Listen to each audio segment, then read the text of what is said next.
Olá, boa noite. O Jornal da Guará está no ar e você vai ver na edição desta quinta-feira. Sem verbas, reitora da UFMA reafirma que a instituição pode fechar as portas no segundo semestre. Medidas vão tornar mais efetivas as ações de enfrentamento à violência contra a mulher. Otelino Neto toma posse como governador do Maranhão e assina medidas de benefício ao judiciário. Veja ainda, comerciantes não fazem adaptações exigidas para funcionamento no mercado das tulhas. E uma viagem pela história do Museu do Sítio do Físico. Agora, no Jornal da Guará.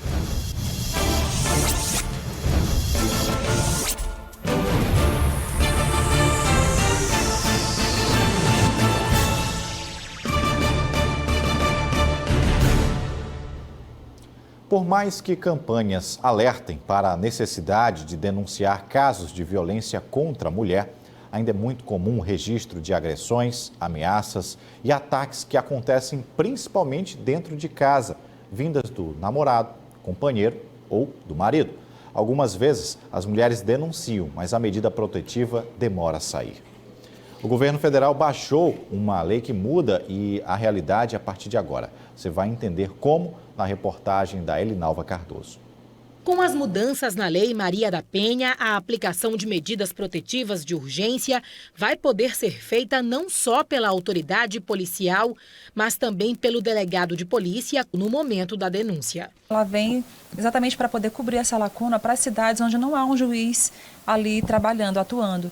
E aí, nessas hipóteses, o delegado, ao receber o pedido de medida protetiva de urgência da mulher, vendo que a mulher está em situação de grande vulnerabilidade à sua vida ou à sua integridade física, ele pode, naquele momento, já despachar e deferir aquele pedido de proteção para aquela mulher. A alteração prevê também que, quando as medidas forem determinadas por delegados ou policial, o juiz precisa ser comunicado em, no máximo, 24 horas. E deve decidir no mesmo prazo sobre a manutenção ou a revogação da medida aplicada, além de informar o Ministério Público. A norma pretende facilitar a aplicação da medida a mulheres ou aos dependentes em casos de violência doméstica ou familiar e dá mais agilidade na tomada de decisão por autoridades da Justiça e da Polícia. A Lei 13.827/2019 é editada agora dia 13 de maio, promulgada agora dia 13 de maio. Então, se estendeu esse poder, essa possibilidade a autoridades policiais, no caso, delegados de polícia, naqueles municípios em que não for sede de comarca e naqueles municípios em que não for sede de comarca e não tiver delegado de polícia, se estendeu também essa possibilidade a policiais. Aqui na capital maranhense, quem fiscaliza o cumprimento das medidas protetivas de urgência é a Patrulha Maria da Penha, da Polícia Militar. A Patrulha Maria da Penha faz a fiscalização das medidas protetivas em toda a capital maranhense. São feitos, em média, por dia, 18 atendimentos às vítimas que estão sob as medidas protetivas. Nos últimos 2 anos, mais de 3.000 mulheres já foram atendidas pela patrulha. De fevereiro de 2017 a maio deste ano, em toda a região metropolitana, foram realizadas 10.018 rondas e visitas às vítimas de violência doméstica, com o cumprimento de quase 6.000 medidas protetivas pela Patrulha Maria da Penha. Ainda segundo o comando da Patrulha Maria da Penha, após as modificações na lei, os policiais que trabalham nos atendimentos às vítimas já foram preparados. Então, com a adequação da lei, com essa modificação da lei Maria da Penha, que já existe aí para proteger as mulheres, são as adequações que aos poucos vão sendo feitas e que é só ganho, e tentar agora da melhor forma possível colocar em prática. Um dia depois da manifestação que levou milhares de pessoas às ruas de São Luís para cobrar a suspensão do contingenciamento das verbas para a Universidade Federal e também para o Instituto Federal do Maranhão, ainda existe muito descontentamento, porque, ao que tudo indica, o governo federal não deve voltar atrás da decisão, mesmo com a indicação do Ministério Público Federal de que a medida é inconstitucional. Sem dinheiro, a UFMA deve fechar as portas no próximo semestre. A reitora da Universidade Federal do Maranhão, Nair Portela, reafirmou que a UFMA vai fechar as portas no segundo semestre, caso o Ministério da Educação mantenha o corte de 30% no orçamento de custeio e de capital, destinado à manutenção de laboratórios, pesquisa e extensão, serviços de limpeza, vigilância e compra de livros. Isso representa 26.900.000 reais a menos nos cofres da instituição. Com a nossa associação dos reitores, já houve algumas reuniões com o nosso ministro, o ministro da Educação, mas a gente não tem avançado. A pauta não tem avançado, porque o Ministério da Educação diz que as decisões são da Casa Civil e do Ministério do Planejamento e ele executa. Essas reuniões têm acontecido e nós vamos pedir audiência, porque nós temos que fazer a exposição dos nossos problemas. Ainda foi apresentado o orçamento detalhado da universidade, que teria, segundo a lei orçamentária de 2019, mais de 770 milhões de reais, sendo que 82% são as despesas obrigatórias, como o pagamento de pessoal ativo e inativo, que não vai sofrer interferências no contingenciamento por parte do governo federal. 82% do nosso orçamento é para pagar pessoal ativo e aposentado. E as despesas também, como benefícios, né, que estão incluídas nesse valor, nesse percentual. E aí a gente fica com um recurso bem menor para investimento da instituição, que são recursos de capital, para obras, equipamentos, né, aquisição de livros. Isso também está no corte no segundo semestre. Para o segundo semestre também foi cortado o recurso de capital. No Maranhão, os cortes nas verbas para o ensino superior público desde 2015 já provocaram a suspensão de 21 bolsas de mestrado e 6 de doutorado. Uma nova reunião entre a Associação dos Reitores de Universidades Federais e o ministro da Educação, Weintraub, está marcada para os dias 21 e 22, na próxima semana em Brasília.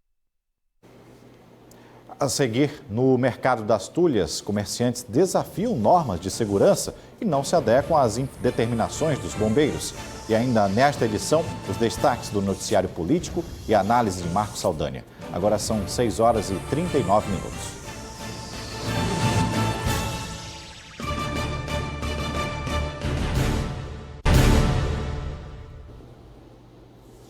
De volta com o Jornal da Guará, agora com um assunto que merece a atenção de todos.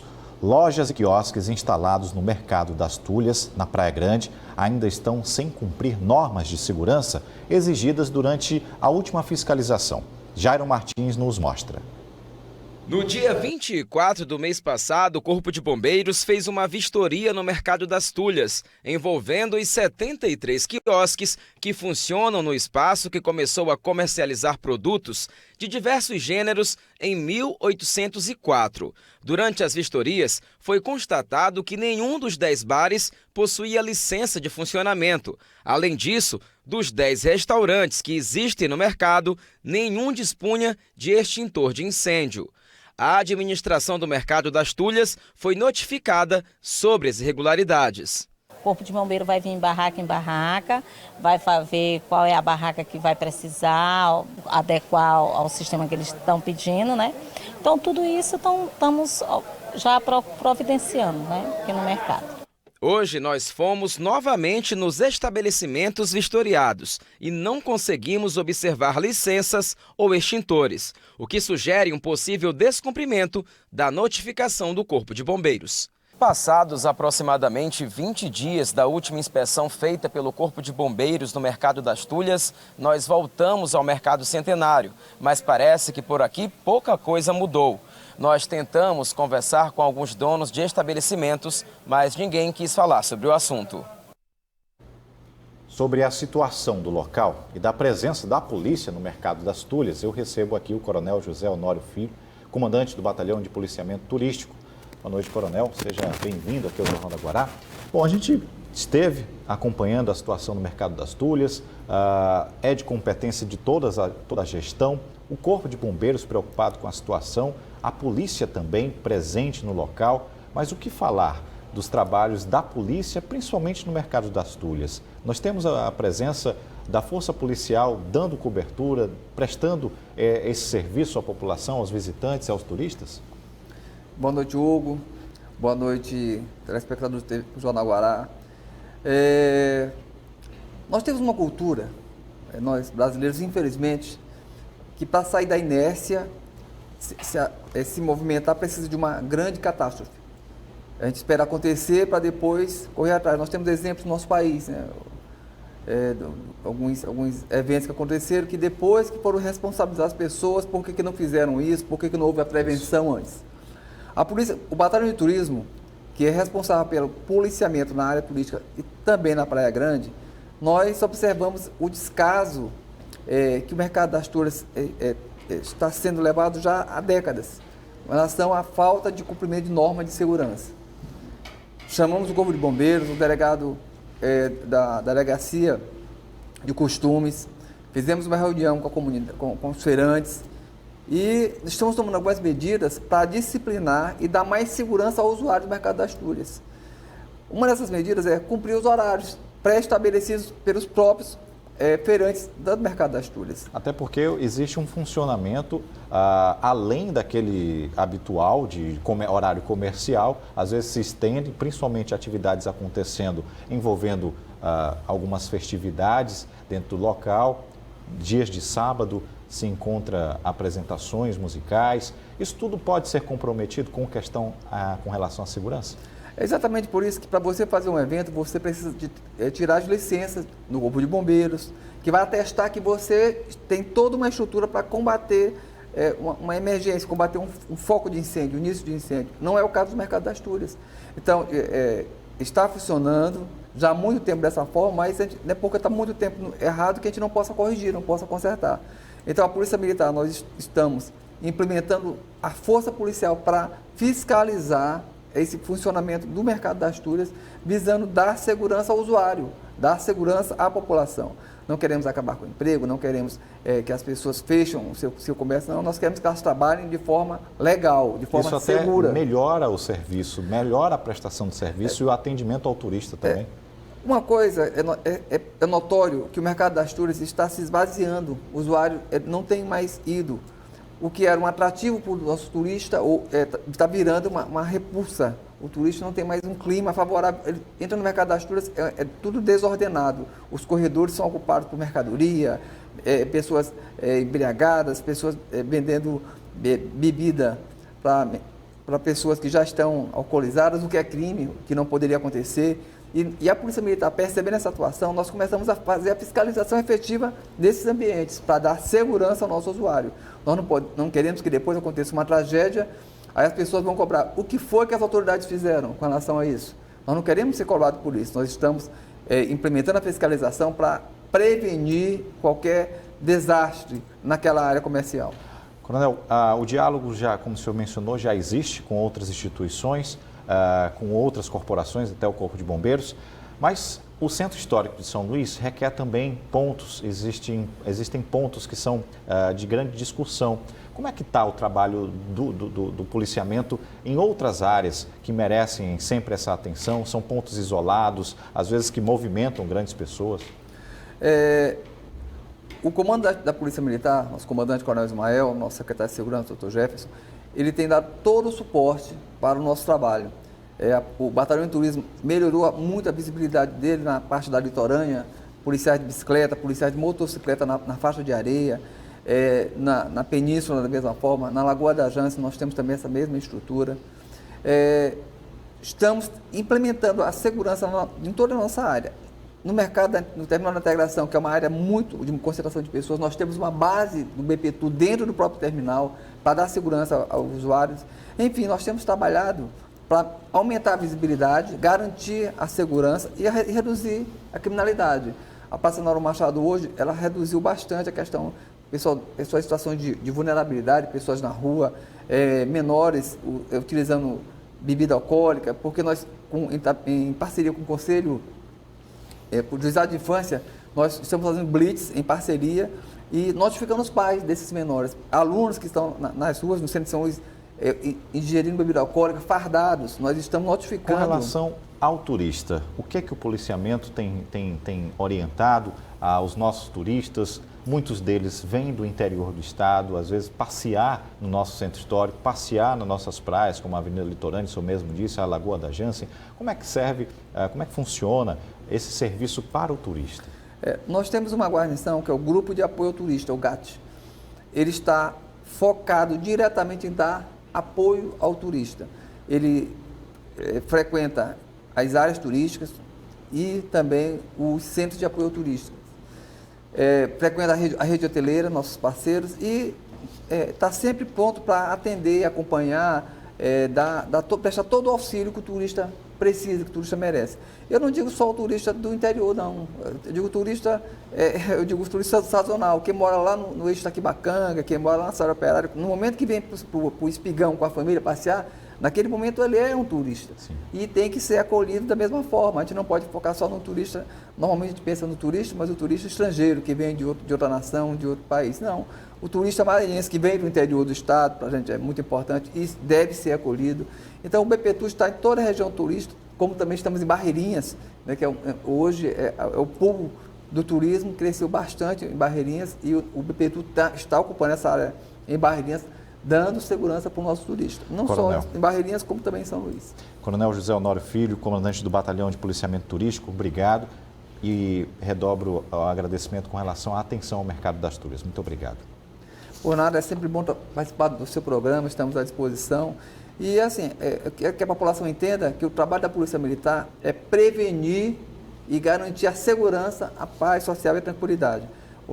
Seguindo a orientação do nosso governador, o Flávio Dino, o nosso secretário de turismo, nosso grande parceiro. Então, é todo um clamor daquela população da Praia Grande por segurança e a Polícia Militar está nas ruas para garantir essa segurança. Obrigado, boa noite. Boa noite. Bem, dando sequência aqui, as sistemáticas altas no preço da gasolina têm feito com que muitos motoristas adotem medidas alternativas para tentar economizar. Essa se tornou a palavra da ordem. Mas como aliar economia com as necessidades diárias de ir ao trabalho, levar filhos na escola, além das atividades de lazer? Essa reportagem mostra um pouco do que dá para fazer e economizar.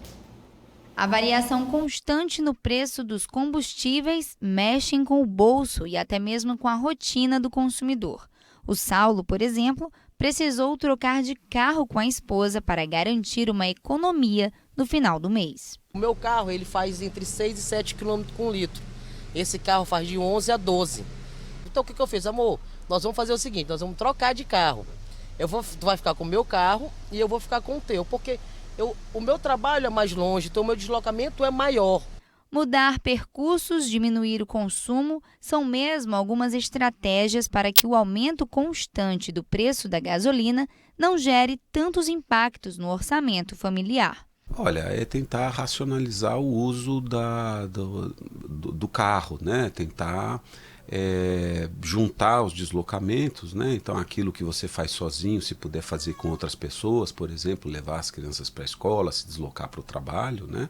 Preferir transporte coletivo ao transporte pessoal. E será que dá certo? O que eu gastava em um carro, eu consigo gastar nos dois e ainda sobra. E é bom manter as dicas para economizar, pois tudo indica que o preço da gasolina deve subir novamente no Maranhão. O Conselho Nacional de Política Fazendária divulgou a tabela com os valores a serem usados como referência pelas unidades federativas do país.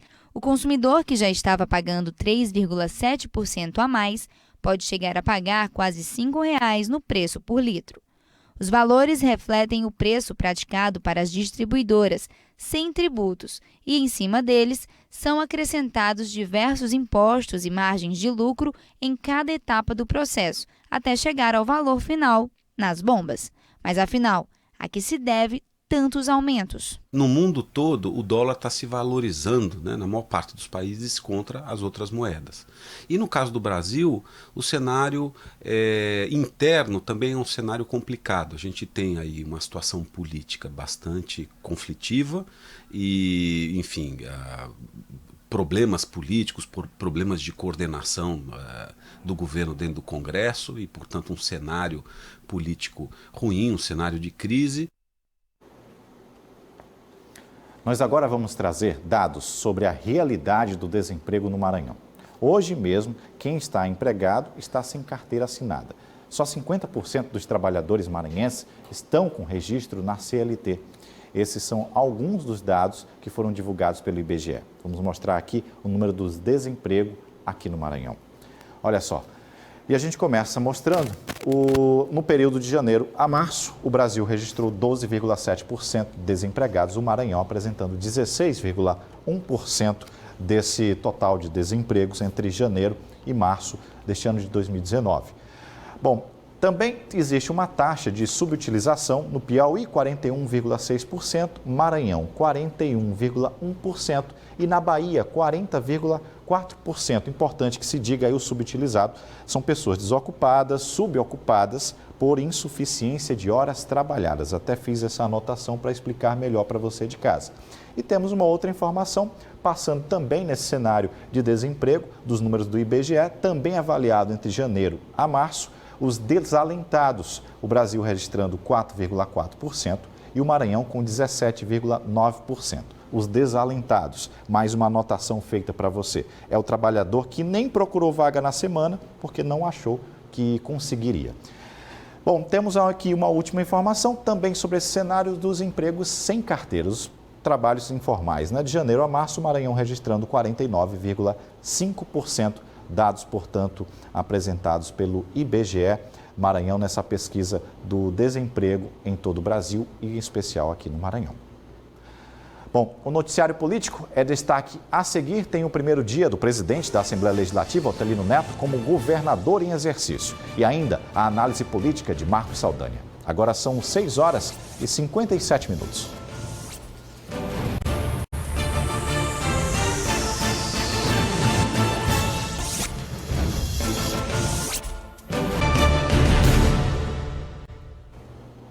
O presidente da Assembleia Legislativa, Otelino Neto, tomou posse hoje como governador em exercício. Ele sancionou leis em benefício do Poder Judiciário. Na cadeira central, o presidente da Assembleia Legislativa do Maranhão exerce outro papel.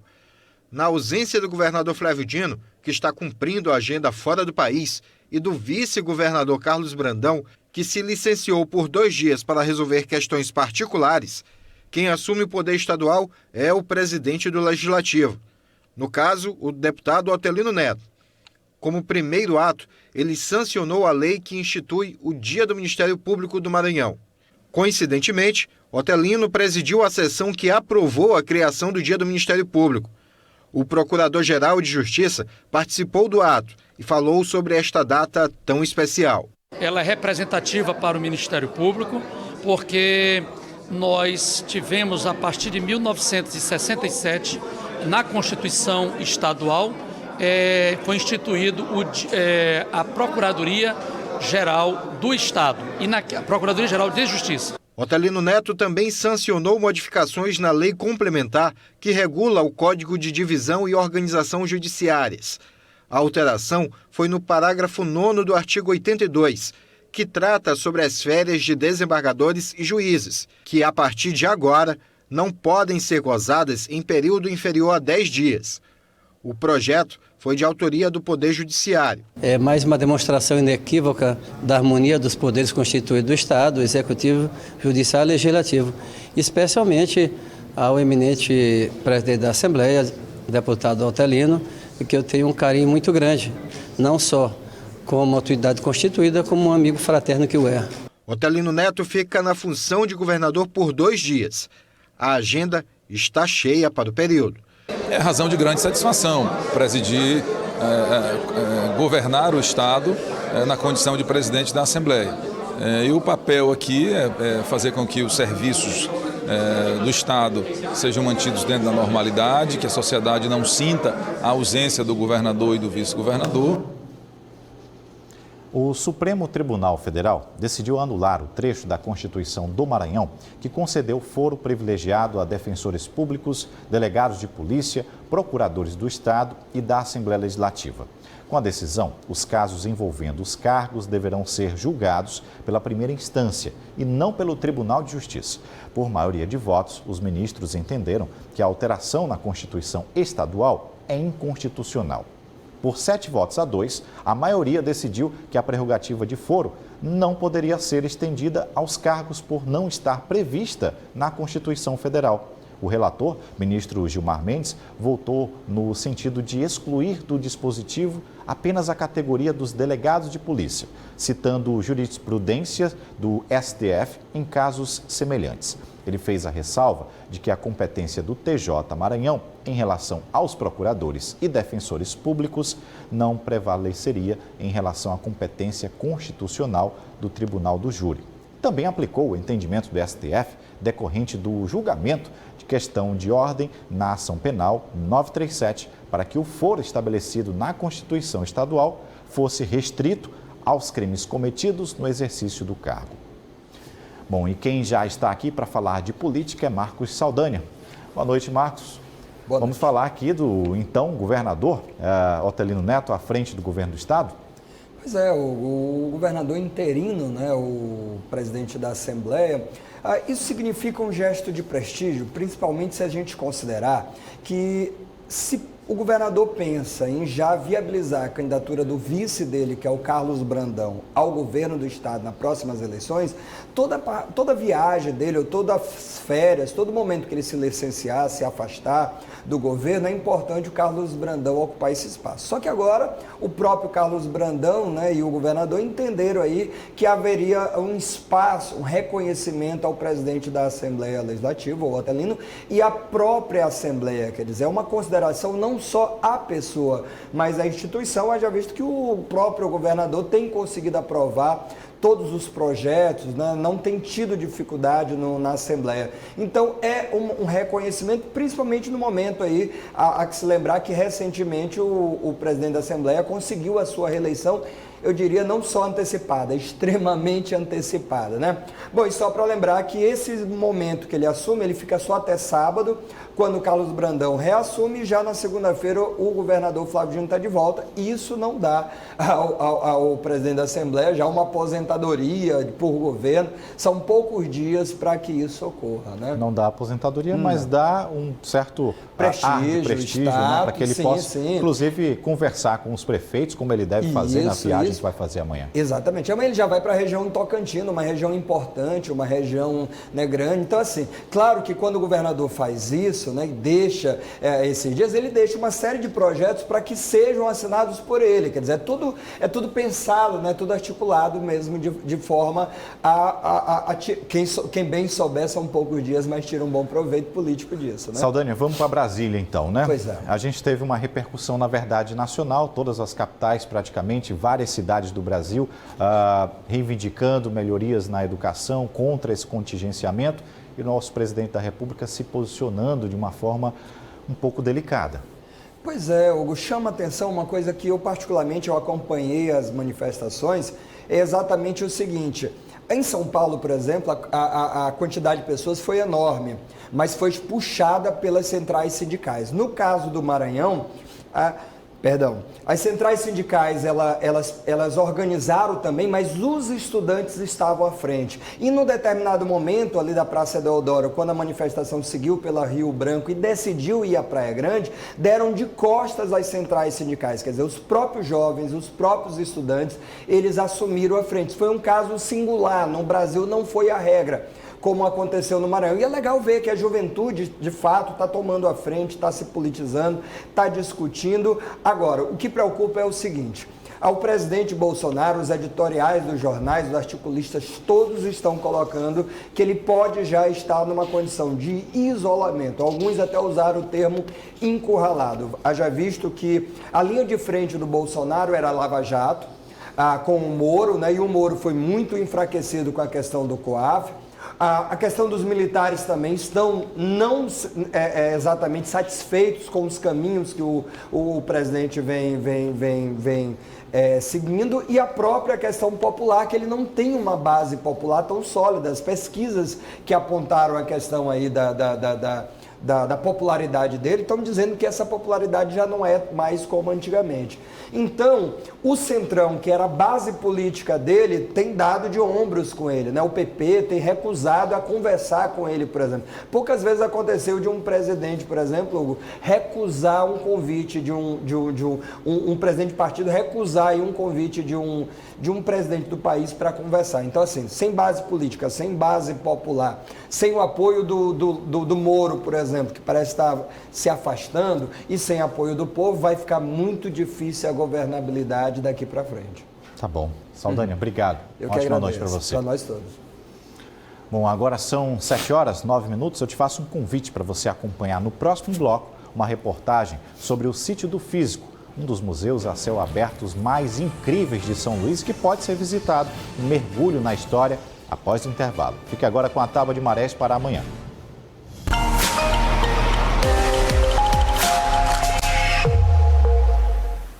Para amanhã, a Tábua de Marés deve apresentar a primeira pré-mar às 5h38, marcando 5,8 metros. Logo em seguida, a baixa-mar, ao 12h04, com 0,1 metro. E, por fim, a pré-mar, às 6h04, com 5,8 metros.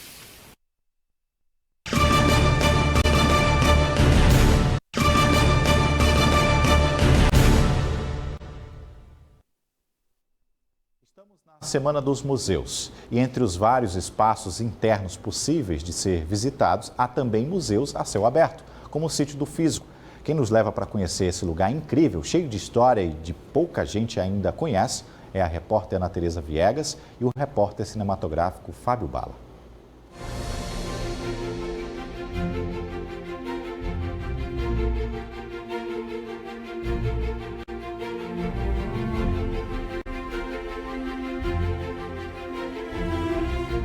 O único museu a céu aberto do Maranhão, tombado pelo IPHAN como Patrimônio Histórico e Artístico Nacional.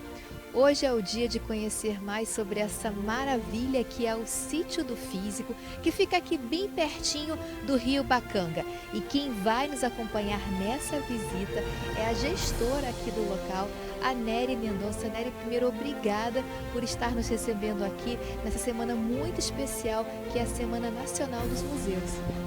Obrigada a você, sejam bem-vindos, espero que gostem do tema que vamos tratar aqui. Então vamos lá, Nery, a primeira pergunta é: por que Sítio do Físico?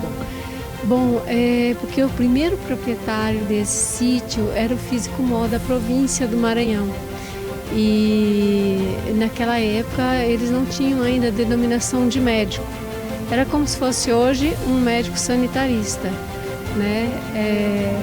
O sítio se chamava Santo Antônio das Alegrias e depois, com a morte do Físico, as pessoas começaram a se referir ao lugar como Sítio do Físico e chegou até os nossos dias com esse nome. Nery, a gente estava conversando que aqui funcionavam 8 indústrias, fabricação de couro, sabão, pólvora, enfim. E o que chama também a atenção são essas ruínas datadas do final do século XVIII e início do século XIX. E o processo de construção dessas indústrias, né, desses paredões aqui, né? Pois é, você imagina que eles não tinham os recursos que nós temos hoje, né? O concreto, o ferro, então toda essa estrutura que dá solidez aos paredões, às construções. Então, imagina que isso aqui todo é feito com pedras locais, uma pedra conhecida como laterita, e barro misturado com cal de sarnambi, porque naquela época não era conhecido o cal do jeito que nós conhecemos hoje, e um óleo que podia ser um óleo de baleia ou de mamona. Olha, e são vários os atrativos aqui do Sítio do Físico, e a gente destaca mais um, que é a caeira, aqui onde funcionava a fabricação de cal. E o tema da Semana dos Museus são os museus como núcleos culturais, né, para preservar, né, o futuro das tradições. De que forma, né, o Sítio do Físico trabalha essa temática? Então, essa foi uma das primeiras coisas que nós percebemos quando foi criado o Ecomuseu, os grupos culturais que existem na comunidade, né? E foi feito um resgate de algumas práticas culturais da comunidade. A gente vem trabalhando no Coroado de Natal desde 2007, né? Começou como um evento. Aí, com o tempo, o Coroado de Natal virou um movimento dentro do bairro e hoje nós temos uma rede consolidada de 24 organizações trabalhando em conjunto. E quando você sai das ruínas, você chega aqui ao Rio Bacanga. Na verdade, foi por aqui que começou a história do Sítio do Físico. Então, para fechar essa matéria, eu peço para Nery passar os contatos para quem se interessou vir visitar esse local que é rico em história e também, como vocês estão vendo, em beleza natural. Então, quem quiser agendar uma visita, pode me passar uma mensagem para o meu e-mail, Nery com Y Mendonca, tudo junto, @gmail.com, ou então pelo WhatsApp 999-8819-8299. Para fechar com esse belo pôr do sol.